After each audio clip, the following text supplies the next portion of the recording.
Je ne pouvais pas m'acheter beaucoup de viande parce que je souhaitais manger de la qualité.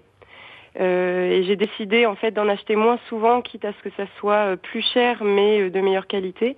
Et j'ai été obligée de compenser pour éviter d'avoir trop de désordre alimentaire, donc plutôt par des œufs, des fromages, peu de viande finalement parce que plusieurs contraintes déjà, parce que quand on vit seul et qu'on doit consommer de la viande, petite portion égale beaucoup d'emballage.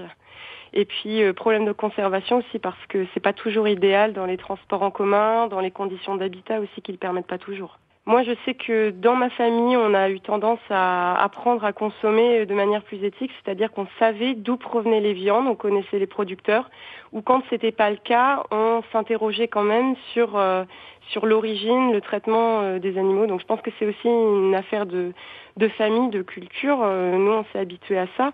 J'ai vécu dans une famille où mes grands-parents étaient agriculteurs et quand on a vu la transition entre ce qu'était une petite ferme familiale à une ferme où toutes les vaches étaient enfermées, par exemple, ça nous a beaucoup choqués. Sans parler du fait que maintenant j'habite à côté d'un abattoir et que rien que par rapport aux odeurs, tout ça, ça peut écœurer. C'est vrai que sans voir ce qu'il y a à l'intérieur, déjà, on sait que ça va pas être la même manière de traiter les animaux. Après, moi, je pense pas que tout le scandale qui a été mis à jour ait tellement changé mes habitudes parce que j'étais déjà sensibilisée à tout ça.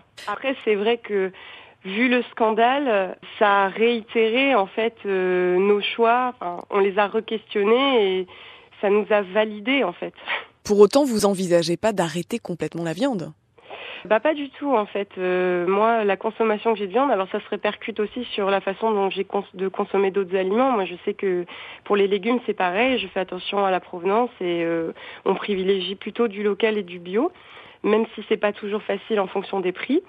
Mais alors de la viande, maintenant j'en achète parfois pour recevoir, pour le plaisir de certains plats, mais c'est pas toutes les semaines. Et je pense que le fait de vivre avec quelqu'un aussi qui adhère à tout ça, ça change beaucoup de choses parce que ça induit une capacité à cuisiner les aliments, à prendre d'autres habitudes. Et c'est pas facile, à mon avis, de prendre ce type d'habitude si on vit avec des gens qui n'aiment pas tout déjà. Et non, je pense pas devenir végétarienne parce que malgré le fait que j'en mange beaucoup moins, j'aime ça. La cuisine, c'est quelque chose qui inclut malheureusement beaucoup de viande. C'est plutôt une réflexion sur le long terme et puis une question d'équilibre de vie.